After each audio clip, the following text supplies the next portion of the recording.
जी, equation हमारा दो topic है इक्वेशन के, एक पहला चैप्टर और एक दूसरा चैप्टर।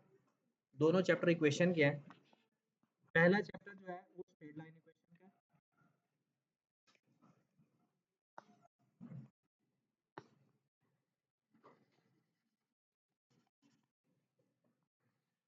और दूसरा चैप्टर हमारा है क्वाड्रेटिक इक्वेशन का।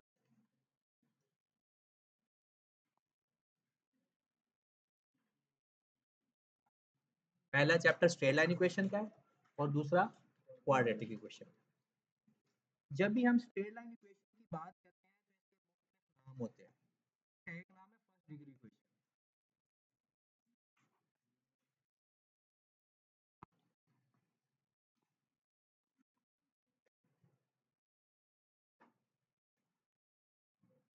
इसका दूसरा नाम है लीनियर इक्वेशन।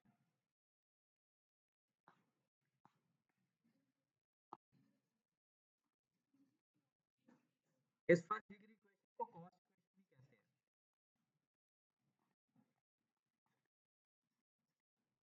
ये इसके नाम है। स्ट्रेट लाइन इक्वेशन इसे क्यों कहते हैं?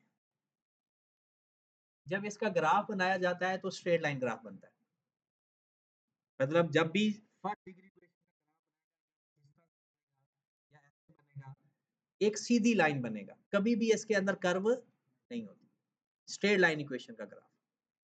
फर्स्ट डिग्री इक्वेशन इसे क्यों कहते हैं? इसमें वेरिएबल की पावर मैक्सिमम वन होती है। जो इसके अंदर वेरिएबल इस्तेमाल हो रहा होता है उसकी मैक्सिमम पावर वन होती है। लीनियर इक्वेशन, लीनियर का मतलब स्ट्रेट लाइन होता है। लीनियर अगर इसका मतलब पूछा जाए तो इसका क्या मतलब होगा? Straight line. कॉस्ट इक्वेशन इसको क्यों कहते हैं? कि इसमें से किसी भी चीज की कॉस्ट फाइंड करने में आसानी होती है। जैसे क्योंकि ये तो हमारा चैप्टर ही सेकंड है ना, इसको तो हम जब सेकंड चैप्टर देखेंगे तब देखेंगे। फिलहाल फर्स्ट डिग्री इक्वेशन में अगर आपके पास ए एक्स प्लस बी लिखा हुआ है, ये फर्स्ट डिग्री इक्वेशन है, is equal to y form में है, इसको बोलते हैं स्टैंडर्ड फॉर्म।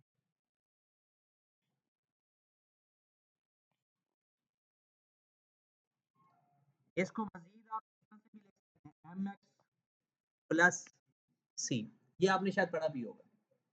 ये फर्स्ट डिग्री इक्वेशन जो ये फॉर्मेट है, ये आप पढ़ोगे स्टैटिस्टिक्स में, रिग्रेशन लाइन में, y is equal to a plus b x के नाम। फर्स्ट डिग्री इक्वेशन ही है।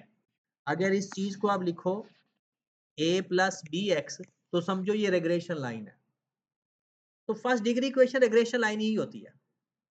वहां उसके जो एलिमेंट्स है फाइंड करने का डिफरेंट तरीका होता है। यहां पर नाम वही है, ये स्टैंडर्ड फॉर्म है। एक फॉर्म आप पढ़ी होगी a x plus b is equal to zero, ये भी फर्स्ट डिग्री इक्वेशन है। इस फॉर्म को क्या बोलते हैं भला? ये स्टैंडर्ड फॉर्म तो नहीं है, क्योंकि स्टैंडर्ड फॉर्म तो होती है y is equal to m x plus c. ये तो स्टैंडर्ड फॉर्म नहीं है, इसको बोलते हैं ordinary form.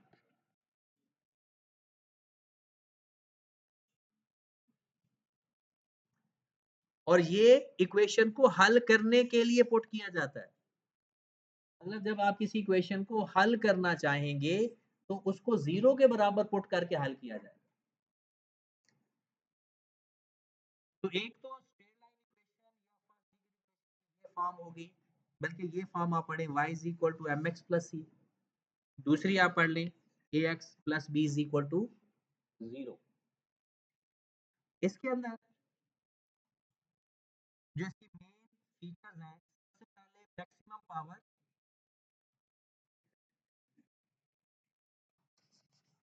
Of a variable is one. दूसरी इसकी graph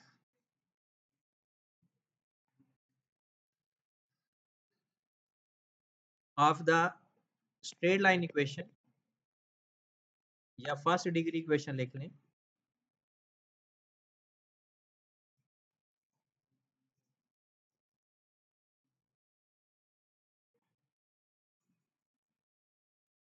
always a straight line.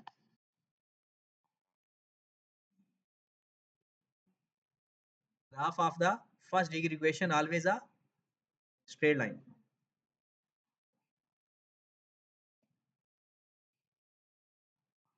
तीसरी बात, y is equal to mx plus c के अंदर m को स्लोप बोलते हैं। m क्या होता है? स्लोप, या इसका नाम क्या होता है? ग्रेडियंट, या इसे बोलते हैं वेरिएबल कॉस्ट पर यूनिट।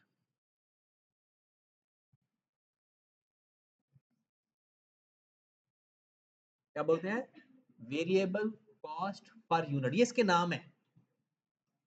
और यही नाम रिग्रेशन लाइन के अंदर बी के हैं। अगर रिग्रेशन लाइन की बात करो ना तो बी के सारे यही नाम है, स्लोप, ग्रेडियंट। इसको मार्जिनल कॉस्ट भी कहते हैं। मार्जिनल कॉस्ट का मतलब ही होता है एडिशनल कॉस्ट पर यूनिट, तो इसका नाम मार्जिनल कॉस्ट भी कहते हैं। Marginal cost per unit. उसके बाद जो सी के नाम है वो क्या क्या हो सकते हैं? सी मतलब जो आपकी रिग्रेशन लाइन का ए है। एक तो हो गया ये वाई इंटरसेप्ट, क्या इसका नाम है? Y intercept. दूसरा इसका मेन नाम क्या है? फिक्स्ड कॉस्ट, ये असल नाम है इसका कॉस्ट इक्वेशन के लिए। फिक्स्ड कॉस्ट, कोई भी चीज बनाने के लिए एक तो हर यूनिट पे कॉस्ट लग रही होती है और एक फिक्स्ड कॉस्ट आ रही होती है। जैसे अगर आप एक बिल्डिंग रेंट पे लेते हैं तो उसका रेंट फिक्स है, उसके अंदर जो चीज बना रहे हैं वो हर यूनिट के हिसाब से भी कॉस्ट पड़ रही होगी, और जो ओवरऑल उसका रेंट है वो फिक्स्ड है। इसके अंदर जो वाई है वो क्या चीज है फिर? एक तो हो गया टोटल कॉस्ट, दूसरा इसका नाम क्या है? Dependent variable.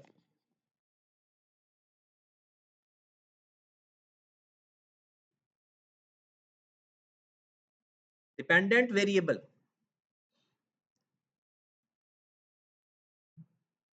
हाँ जी। एक्स क्या हुआ फिर? एक तो इंडिपेंडेंट वेरिएबल हो गया,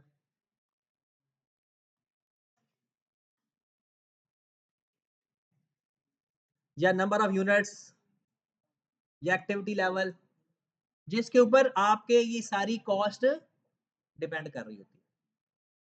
तो ये इसके आपको ना नाम पहले पता होने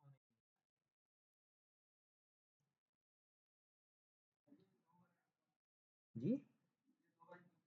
दो वाई हैं किधर है? कहाँ पे दो वाई हैं? अच्छा, वाई को सी को वाई इंटरसेप्ट भी कहते हैं। सी वाई इंटरसेप्ट भी होता है, मतलब जहां पर आपकी वो ग्राफ की लाइन क्रॉस करेगी ना वो सी, उस पॉइंट को सी बोलते हैं। और आप लोगों ने लीनियर प्रोग्रामिंग पढ़ा हुआ है ना, तो एक जब ग्राफ बनाते हैं हम, वो लाइन एक एक्स एक्सिस को भी काटती है और एक वाई एक्सिस को जिस जगह पर काटती है ना उसे ही तो वाई इंटरसेप्ट बोलते हैं, उस वैल्यू को। चलें जनाब, अब आ जाए जरा थोड़ा सा प्लस 5y, बल्कि वो आपने बुक से भी हाईलाइट करवा दे तो घर जाकर आप हाईलाइट कर भी लेना, अभी चाहे रहने दो, अभी सिर्फ देख लो। ये आपको सिर्फ एक दफा पढ़ लेना काफी है कि एक एक्सप्रेशन कोई नंबर हो सकता है, कोई वेरिएबल हो सकता है, कुछ भी। एक्सप्रेशन क्या होता है? टू है तो एक एक्सप्रेशन, एक्स भी एक एक्सप्रेशन। कहते हैं एक्सप्रेशन जो होता है ना वो कोई नंबर या वेरिएबल कुछ भी हो सकता है। अगर उस एक्सप्रेशन के दरमियान आप ऑपरेशन लगा दें, मैथमेटिकल ऑपरेशन, कहते हैं मैथमेटिकल ऑपरेशन क्या होते हैं? ये चार, प्लस माइनस मल्टीप्लाई डिवाइड, कहता है तो वो आपके पास बन जाता है मैथमेटिकल एक्सप्रेशन। एक सिंपल जो एक्सप्रेशन रहता है ना, हर नंबर को, हर वैल्यू को कहते हैं, अगर उसके दरमियान में कोई ऑपरेशन लगा दिया जाए तो वो बन जाती है टर्म। 2 + 5x एक टर्म है। 2 बजाते खुद एक एक्सप्रेशन है, 5 बजाते खुद एक एक्सप्रेशन है, x एक एक्सप्रेशन। अब इसको जोड़ा जाए किसके साथ? ऑपरेशन, क्या प्लस माइनस मल्टीप्लाई डिवाइड कुछ भी कर दो दो एक्सप्रेशंस को, तो वो क्या बन जाता है? टर्म्स। अब उन टर्म्स में अगर हम कोई साइन लगा दें तो वो बन जाता है polynomial function, equal, less than, greater than, कुछ भी। अब उसके बाद वो कहता है कि कुछ ये जो आपकी एक्सप्रेशन है, जैसे वो कहता है अगर एक वेरिएबल होगा ना उसको बोलोगे मोनोमियल, एक वेरिएबल हो। अगर दो वेरिएबल होंगे बायनोमियल, तीन वेरिएबल होंगे ट्रायन। ये आज तक पेपर में नहीं आया, लेकिन आपको पता होना चाहिए कि अगर एक एक्सप्रेशन लिखा हुआ है उसमें सिर्फ एक वेरिएबल है तो उसे हम क्या बोलोगे? मोनोमियल। और अगर दो है वेरिएबल, एक्स भी है वाई भी है, ये सेकंड डिग्री इक्वेशन नहीं बन गई दो वेरिएबल से। वो डिग्री का मतलब क्या होता है? पावर 1। पावर अगर नेगेटिव आ जाए या पावर अगर फ्रैक्शन में आ जाए वो कोई इक्वेशन नहीं होती, वो कोई पॉलिनोमियल फंक्शन। उसके लिए जरूरी है कि आपके पास एक नॉर्मल इक्वेशन हो, नॉर्मल लाइन हो। तो ये चीजें आपको पूछी जा सकती है शायद, ये कि अगर एक वेरिएबल होगा उसका नाम क्या है, दो वेरिएबल है उसका नाम क्या है, तीन वेरिएबल है तो उसका नाम। फिर आपको ये भी पता होना चाहिए कि 5x की पावर अगर लिखा हुआ है 6, इसमें 5 को क्या बोलते हैं, x को क्या बोलते हैं और 6 को क्या बोलते हैं, ये भी आपको पता होना चाहिए। 5 क्या होता है? 5 क्या होता है? कोफिशिएंट। x क्या होता है? बेस या वेरिएबल। और 6 क्या होता है? पावर। क्या बोलते हैं इसको? अब अगर यही सवाल कुछ इस तरह से आ जाए, ये सवाल के बल्कि आया भी हुआ है, 2x की पावर 3 प्लस 8, कहता है 8 क्या है? ये कांस्टेंट है। कांस्टेंट और कोफिशिएंट में एक छोटा सा फर्क है। जो कांस्टेंट है वो अगर कोफिशिएंट के साथ आ जाए उसका मल्टीपल बन के तो वो कोफिशिएंट कहलाता है। बगैर वेरिएबल के होगा तो कांस्टेंट है, वेरिएबल के साथ होगा तो कोफिशिएंट। ठीक है, ये भी एक सवाल पेपर में पूछा गया कि वो सिर्फ ये पूछता है कि बताओ इसके अंदर कांस्टेंट क्या है या कोफिशिएंट क्या है या एक्स का कोफिशिएंट क्या है, ये सवाल एक आया हुआ पेपर में। उसके बाद हमारे पास लिखा हुआ है 2x plus 6y is equal to 9। वो पेपर में आपसे पूछेगा मुझे ना इसका स्लोप बताएं, पूछेगा इसमें मुझे y इंटरसेप्ट बताएं। और ये सबसे ज्यादा रिपीटेड सवाल है।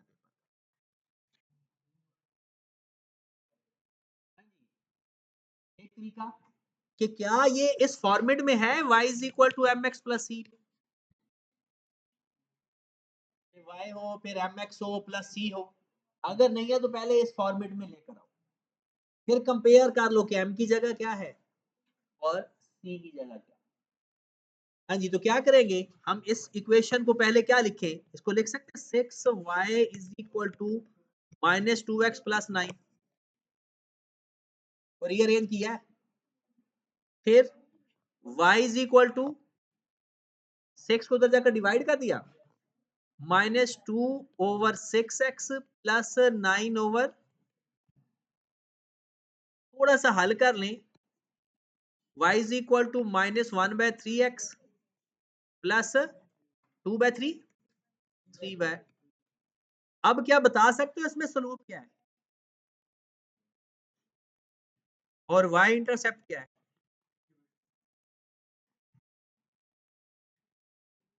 m की जगह क्या है? -1/3 और c की जगह क्या है?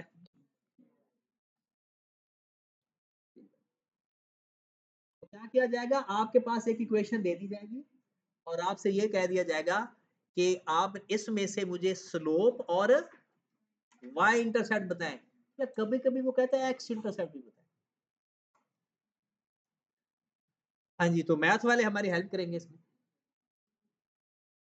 कि एक्स इंटरसेप्ट के लिए क्या करना पड़ेगा हमें, y को 0 पुट कर दें और y इंटरसेप्ट के लिए x 0 ना पुट कर देते।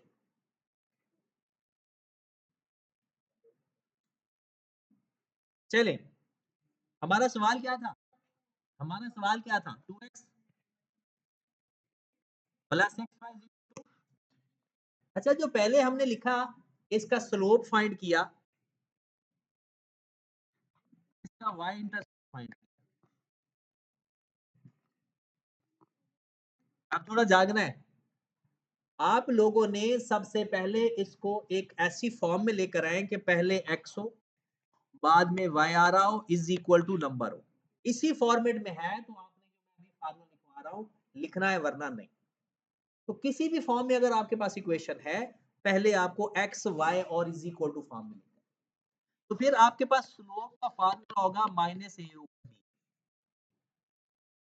और y इंटरसेप्ट के लिए put x is equal to 0, और x इंटरसेप्ट के लिए put y is equal to. तो आप x इंटरसेप्ट, y इंटरसेप्ट और स्लोप डायरेक्ट भी फाइंड कर सकते हैं। x इंटरसेप्ट, y इंटरसेप्ट और स्लोप डायरेक्ट फाइंड कर सकते हैं। x का कोफिशिएंट a होगा, y का कोफिशिएंट b होगा। विद साइन लेकर आना है। a कितना है? -2/6। x की जगह 0 पुट किया, 6y इज इक्वल टू 9 और y is equal to 9 bye,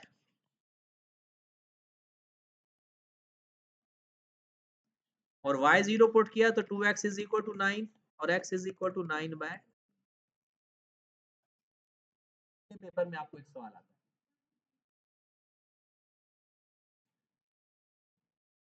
क्या रिपीट करना है? फूफो के घर नहीं जाते? एक दफा सवाल नोट कर ले, एक दफा नोट करें फिर रिपीट करें।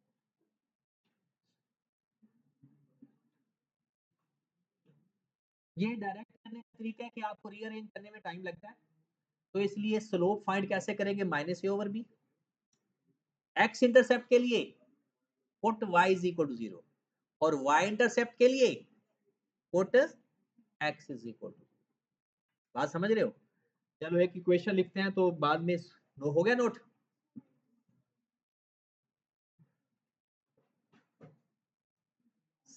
हाथ चलाओ, साथ साथ नोट कर लिया करो।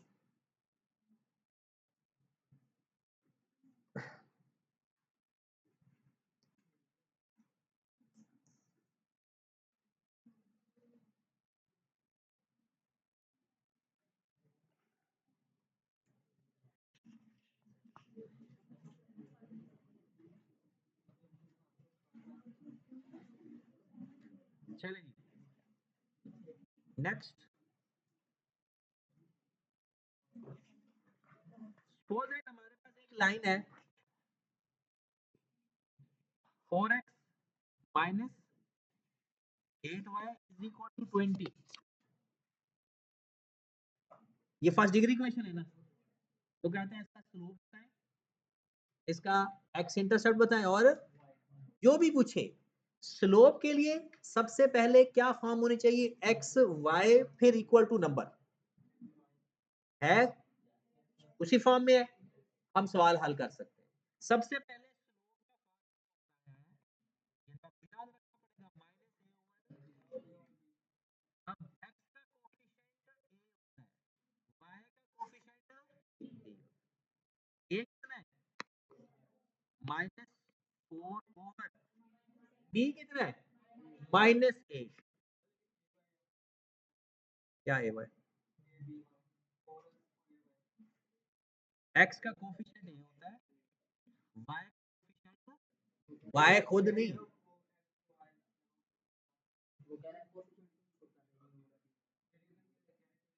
वेरिएबल साथ क्यों नहीं लिख रहे? फार्मूले में ही नहीं है।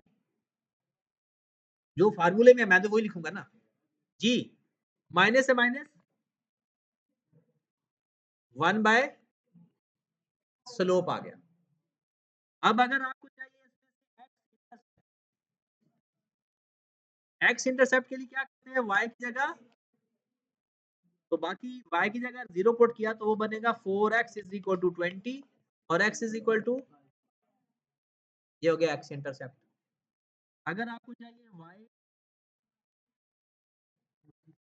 x की जगह 0, तो क्या करेंगे, -8y इज इक्वल टू 20 और y is equal to 20 over -4 पे डिवाइड कर दो, -5 बाय, आंसर आ। अब इसको नोट करके ओके करेंगे, ये सवाल आपने पढ़ा है, समय लग गई।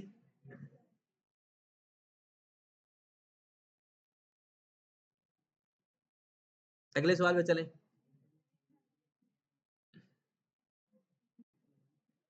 अच्छा, मैं तो ये चैप्टर ना पढ़ाने वाला भी नहीं था, मैंने कहा ये तो वैसे बच्चों वाला है, सबको आता होगा। वो बायो वालों ने मैट्रिक तो किया है।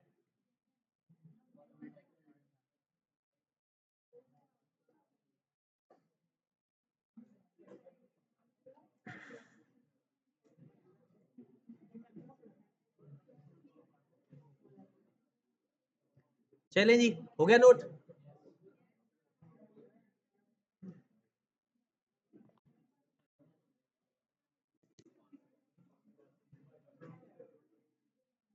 नेक्स्ट क्वेश्चन में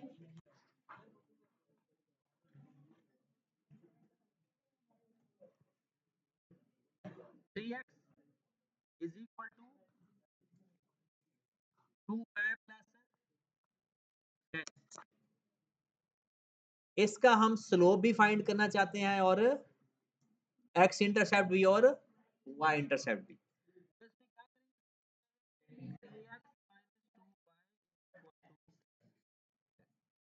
बन गई फॉर्म। अब स्लोप माइनस जो कि है 3 ओवर माइनस 3, तो माइनस माइनस कैंसिल हो जाएगा, 1.5 या उसके बाद x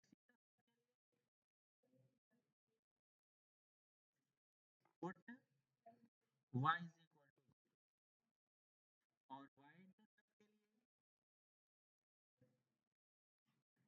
put x is equal to 0। y की जगह अगर हम 0 पुट करेंगे तो x बराबर, मैं डायरेक्ट लिख रहा हूँ 10/3 आ जाएगा, और x 0 पुट करेंगे -5। अब एक इक्वेशन से स्लोप, एक्स इंटरसेप्ट और वाई इंटरसेप्ट हो जाना चाहिए, नहीं होता तो ना से आगे चलते हैं, क्योंकि अब आपने साथ साथ तो देखना है कि अगर कोई इस तरह की गड़बड़ हो जाए तो साथ साथ क्लियर करते जाना है। ये एक टाइप ऑफ क्वेश्चन हमारा हो गया, पेपर में इस तरह का एक सवाल आता है। दूसरा सवाल स्लोप हेडिंग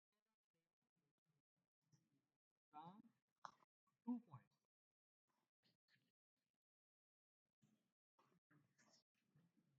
आपको 2 पॉइंट्स गिवन होंगे, वहां से स्लोप फाइंड करना पड़ेगा।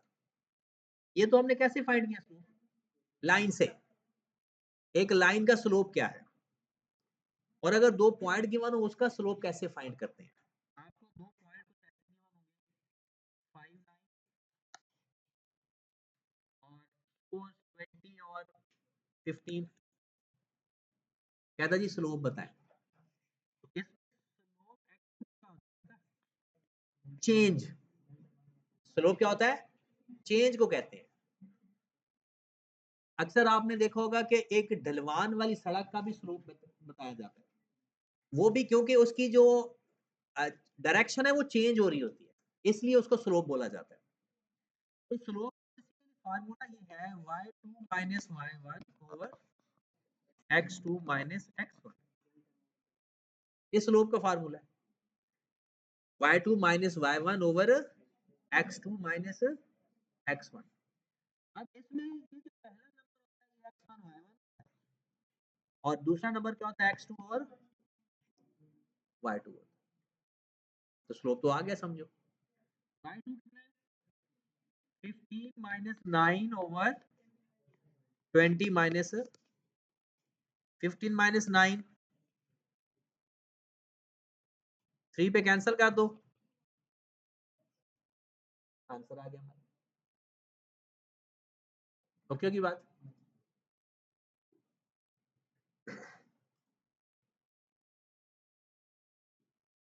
नेक्स्ट, अब हमने एक इक्वेशन से slope, x intercept, y intercept सीखा, और फिर 2 पॉइंट से स्लोप। एक पॉइंट करके दे दो ताकि आइडिया हो जाए। 5 -6 और 8, करो जरा स्लोप इसका। 2 पॉइंट का स्लोप फाइंड करें।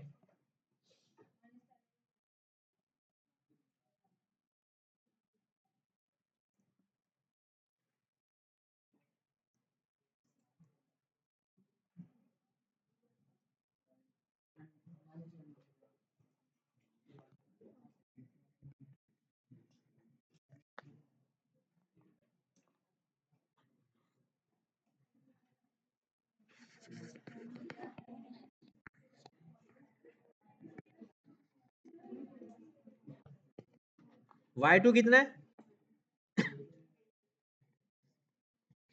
+2 क्यों किया? माइनस माइनस, और -6 और 10/, माइनस। तो आप इसको -10/11 भी कह सकते हो, क्योंकि एक नेगेटिव हो तो साइन जहां मर्जी लगा दो, कोई मसला नहीं होता। हाँ जी, स्लो वाला मामला क्लियर। उसके बाद नेक्स्ट मामला, आपके पास कभी कभी वो दे देगा कि मेरे पास एक y is equal to 5 + 2x, कहते हैं इसको एक्सप्लेन करें।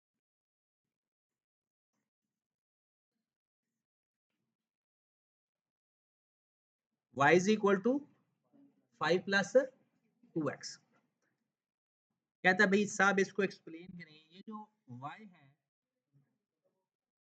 ये डिपेंडेंट वेरिएबल,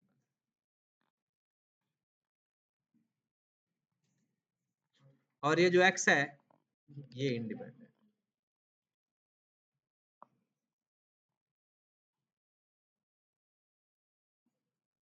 डिपेंडेंट और इंडिपेंडेंट का रिलेशन क्या होता है आपस में?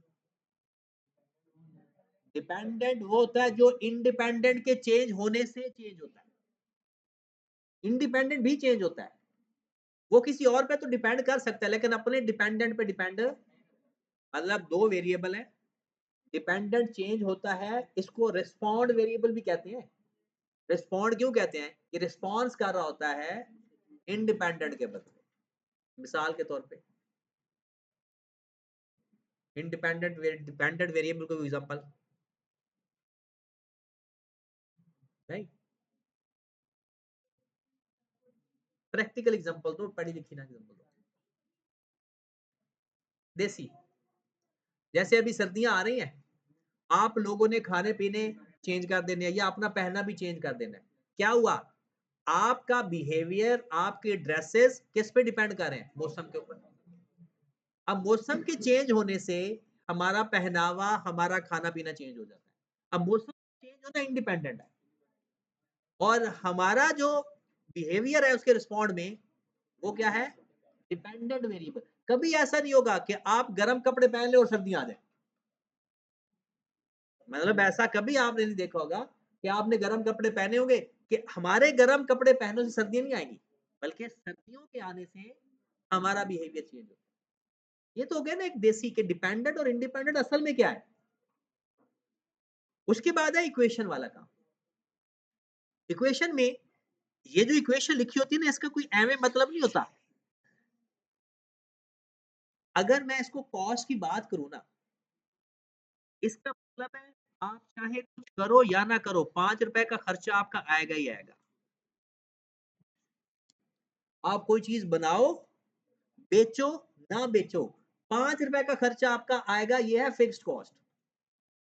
अब ये 2 रुपए का खर्चा, अगर आप कुछ बनाओगे तो 2 रुपए का खर्चा आएगा, नहीं बनाओगे नहीं आएगा। दूसरी बात, ये वेरिएबल है और वेरिएबल चेंज होता है जैसे जैसे यूनिट ज्यादा करोगे। अगर आप 1 यूनिट बनाओगे तो आपके 7 रुपए का खर्चा होगा, भला कैसे?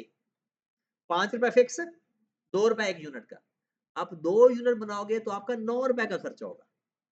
₹5 फिक्स और ₹2 हर यूनिट के बढ़ने से वो ₹2 बढ़ रहेंगे।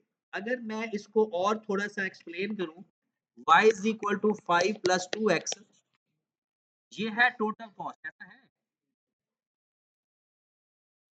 आपने 1 यूनिट बनाया, क्या बनाना चाहते हो? कोई भी चेयर बना लो, टेबल बना लो, कोई भी यूनिट बना लो, ठीक है? आपने 1 यूनिट बनाना है, टोटल कॉस्ट कितनी आएगी?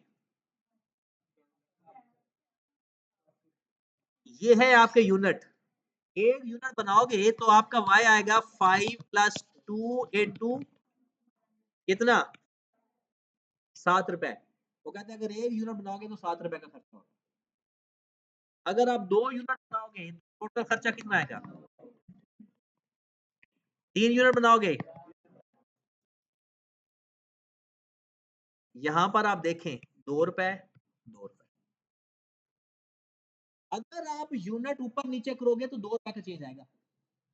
ये करते हैं प्रैक्टिकली जो लोग कॉस्टिंग कर रहे होते हैं ना, अपनी बजटिंग कर रहे होते हैं कि हम कितना खर्चा आएगा अगर हम इतने यूनिट बनाएँगे। वो जो फिक्स खर्चा है वो अलग कर देते हैं, फिर वो देखते हैं पर यूनिट, ये एक इक्वेशन बनाते हैं कॉस्ट इक्वेशन। अब उन्हें ये कन्फर्म हो गया कि अगर वो 1 यूनिट ज़्यादा बनाएँगे पहले से, तो उनका ₹2 का खर्चा ज़्यादा आएगा। अगर 1 यूनिट कम करेंगे, तो ₹2 कम होंगे। देखिए 1 यूनिट बनाने पे ₹7 खर्चा आया था, 1 यूनिट और बढ़ाया, तो खर्चा कितना आ गया? कितना खर्चा बढ़ा? ₹2। फिर 2 से 3 पे गए, कितना खर्चा बढ़ा? 2। तो इसका मतलब है आपके टोटल कॉस्ट के अंदर ₹2 की चेंज आती है, अगर एक्स में 1 का चेंज लाओ तो। एक्स में यूनिट कहते हैं 1 को। एक्स में यूनिट चेंज करने से वाई में कितना चेंज आ रहा है? 2 का। अगर आपसे ये पेपर में सवाल आता है कि y is equal to 7 plus 3x है, बताओ इसका मतलब क्या है? इसका मतलब है x में यूनिट चेंज करने से y में 3 का चेंज आएगा।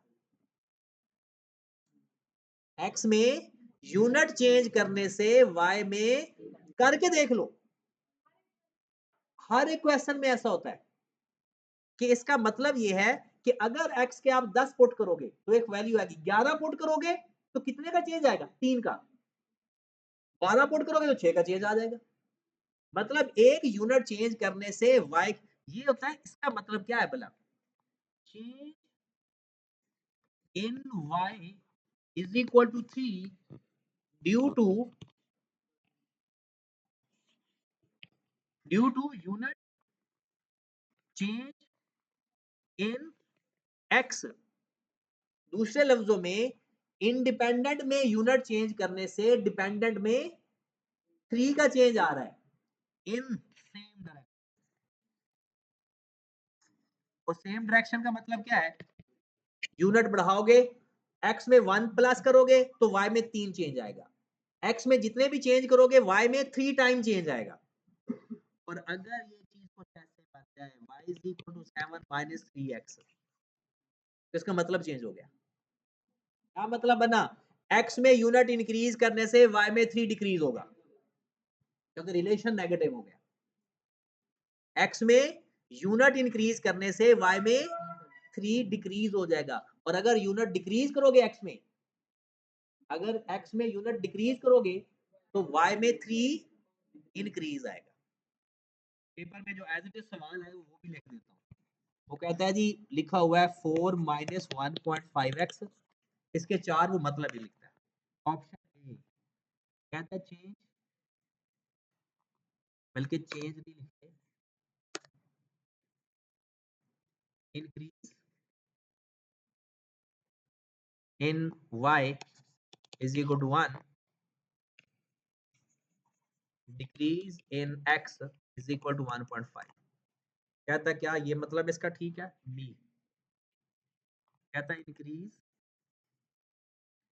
इन x is equal to 1, increase in y is equal to 1.5। C option कहता है decrease in x is equal to 1, decrease in y is equal to 1.5। D कहता है decrease in x is equal to 1, increase in y is equal to 1.5। हाँ जी, कौन C option सही है?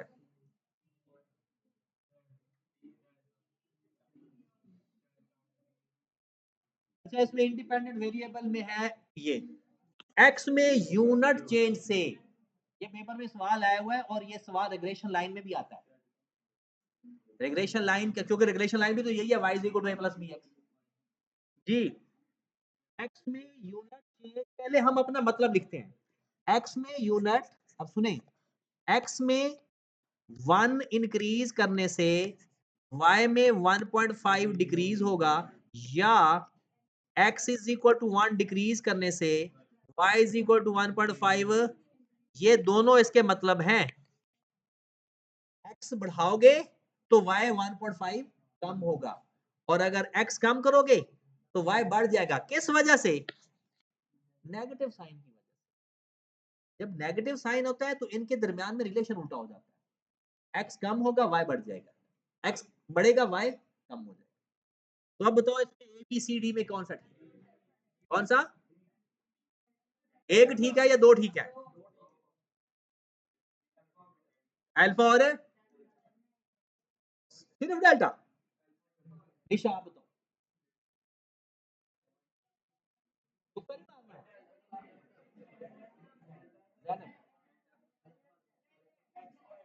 Alpha और delta.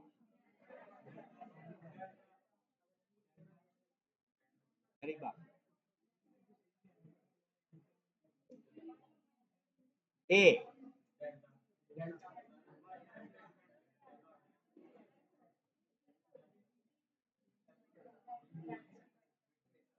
Alpha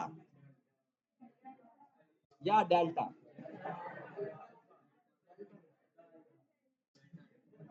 चलिए,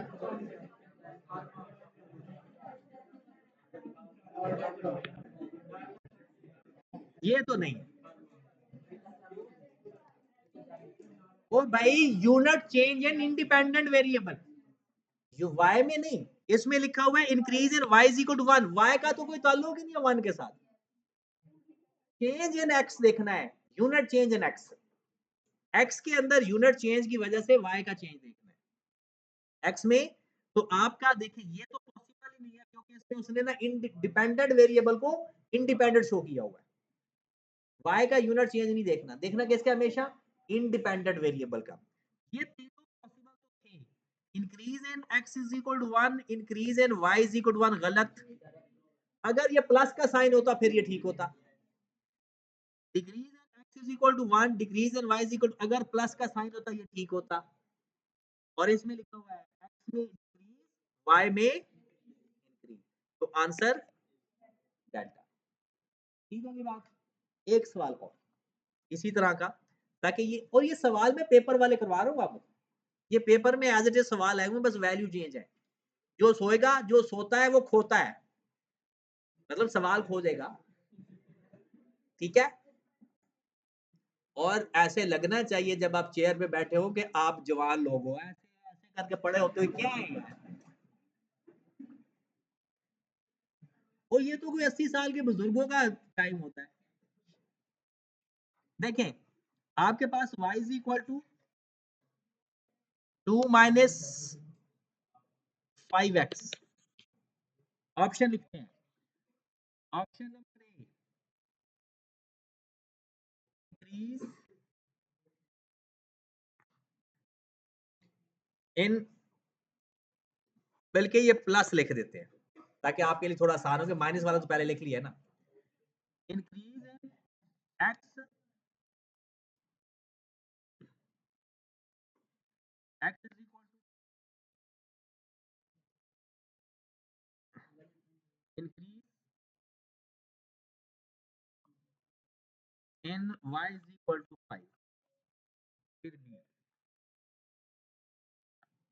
decrease in x is equal to 1, increase in y is equal to 5, C in x is equal to 1, decrease in y is equal to 5. D, decrease in x is equal to 1, decrease in y is equal to 5. E, increase in x is equal to 1, increase in y is equal to 2. कौन सा?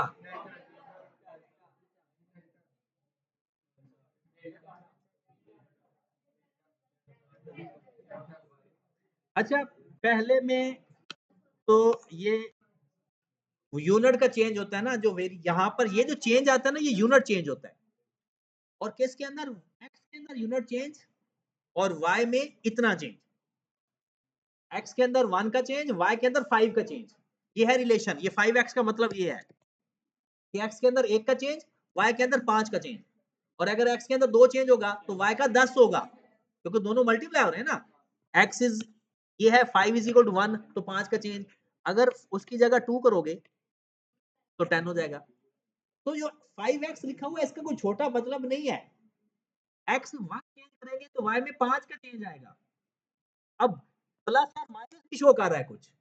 Plus minus क्या show कर रहा है कि भाई direct relation है, या अगर x1 बढ़ाओगे तो 5 बढ़ जाएगा y, अगर x1 कम करोगे तो 5 कम हो जाएगा y। ये दोनों सेम बात है।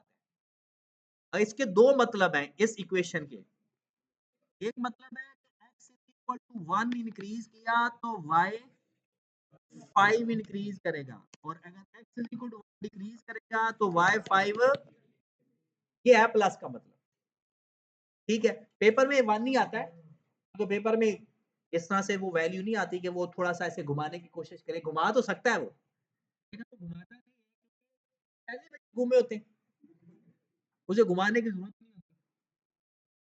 ठीक होगी बात। और ये जो सवाल है ये आपकी किसी बुक में भी नहीं, पेपर में आता है। यानी इस तरह के सवाल वो डायरेक्शंस हैं, लेकिन पेपर में ये डायरेक्ट सवाल आते हैं, और आपकी बुक में इस तरह डायरेक्ट नहीं गिवन। ठीक है जनाब, कल फिर इसका नेक्स्ट टॉपिक पढ़ेंगे।